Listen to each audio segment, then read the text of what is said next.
one time I think there was myself and Pushta Krishna and Achyutananda in Mayapur, and we were talking about, consciousness and whether every living being is conscious or not. And Achyutananda was trying to argue that actually they're not. The soul may be there, but the consciousness is not displayed. And he said, if you start thinking that every living being is conscious, then you'll go crazy. Because then you'll think, well, all the atoms in the floor are conscious, so if I tread on the floor, it'll hurt them. Or if I close the door too hard, they'll all scream or something. So I was not really satisfied with, his reply to that. And so I went straight in to see Srila Prabhupada and I asked him about it. And then Prabhupada was able to immediately point out a verse in the first canto. And then he gave me this example of how, there's the skin and the nail. So if you cut the skin, then immediately you're hurt. But if you cut the nail, you can do that without any difficulty. So he gave that as an example of how there are different states coming from the same source, but there are different states. And therefore, everything is actually, it's Krishna. Everything is Krishna. But Krishna's energies work in different ways.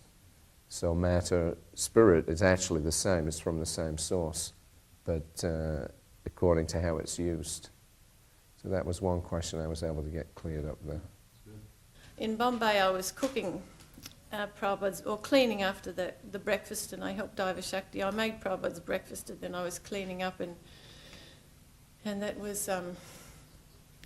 It was all, I was trying to do it really quietly, and then Prabhupada was going to take rest after that. For some reason he was going to take rest, so I took a long time to clean up. I wanted to do it nicely, and then all of a sudden I noticed it was really quiet in his apartment, and it was so quiet, and I thought, gee, it's really quiet, and Prabhupada must be taking rest. So I went to go out of the apartment in Bombay. It was on the 3rd floor, and I was locked in, and I was just totally terrified that I was locked in with Prabhupada, who was a sannyasi, and the servant was gone, and I couldn't get out. And I thought, if Prabhupada wakes up and finds me here after he's taken his rest, I'll be in such big trouble. And I was like this panic thing, what am I going to do?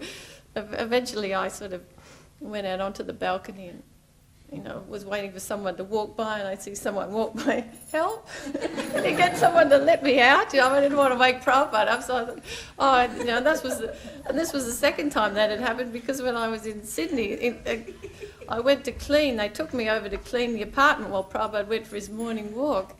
And so, lo and behold, Prabhupada came back untimely quickly. He came back to get something, then he was going back to the temple, so I think it was Bhagavan who came in and sort of, what are you doing here? I said, I'm just cleaning, He said, you can't be here, or something he was saying. I didn't know what was going on, and sort of shoveled me behind the door, and said, wait here, Prabhupada's not supposed to see him, he's going to get changed or something. I thought, so I'm standing behind the door like this, and I'm thinking, what do I do now, and I could see Prabhupada was taking his jumper off through the crack. I thought, oh no, I can see him getting chased. And I was thinking, they just left me here like this, And so anyway, all of a sudden the whole fanfare went out through the door and off, and I'm left behind the door, I'm thinking, will I come out?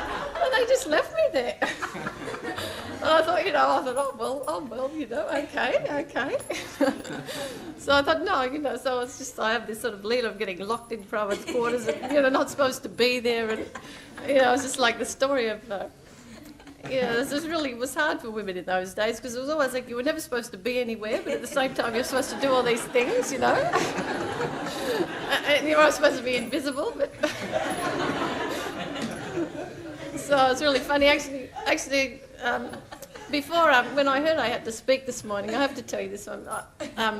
And Bigger said to me, it's us three, we've got to say something. And I said, oh no, because this morning we were sort of lamenting, we're at the back of the temple again, and you go over and we're so liberated because we've all got one side for the women, one side for here, and here it's really right-wing in Melbourne. We're all down the back. And I said, well, they push us all down the back, and as soon as they need us for something, here we are up the front having to speak again, I thought it was just a really funny thing. And Rookie said, yes, you say that when you get up there. So for Rukmavati, I say that.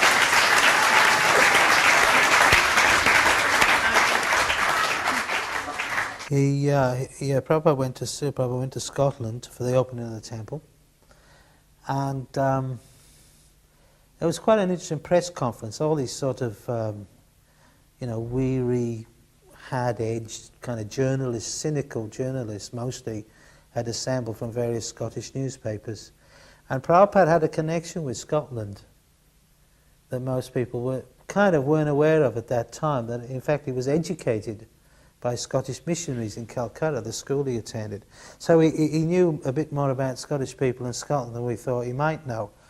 And I think the press people might have had an idea about that. So there was, I remember it quite well because we were in his room. It was quite a small room, but there might have been 10 or 15 journalists there, along with maybe 8 or 10 of devotees. And they were asking these questions. They were sort of cynical kind of questions. Some of them were almost rude, like challenging. Why have you come here? What purpose are you doing? What do you hope to achieve? That kind of thing. And Prabhupada answered very, very, very nicely. He maintained his composure completely, and he gave, eloquent answers and quoted a bit from the Bhagavad Gita. And in a sense, they were becoming won over, as most people usually were. It didn't take very long.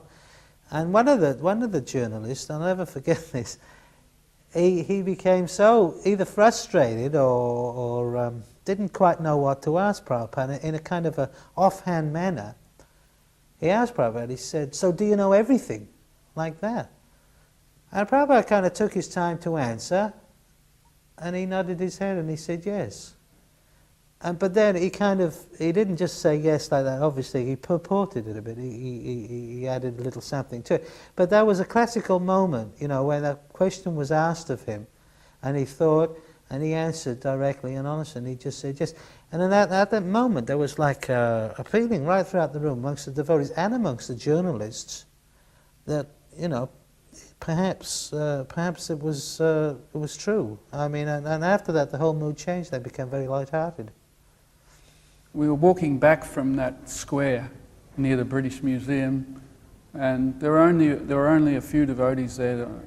There were only about 2 or 3 devotees with Prabhupada, and it had been on my mind for some reason or other. So I just said, "Does the Pope make spiritual advancement?"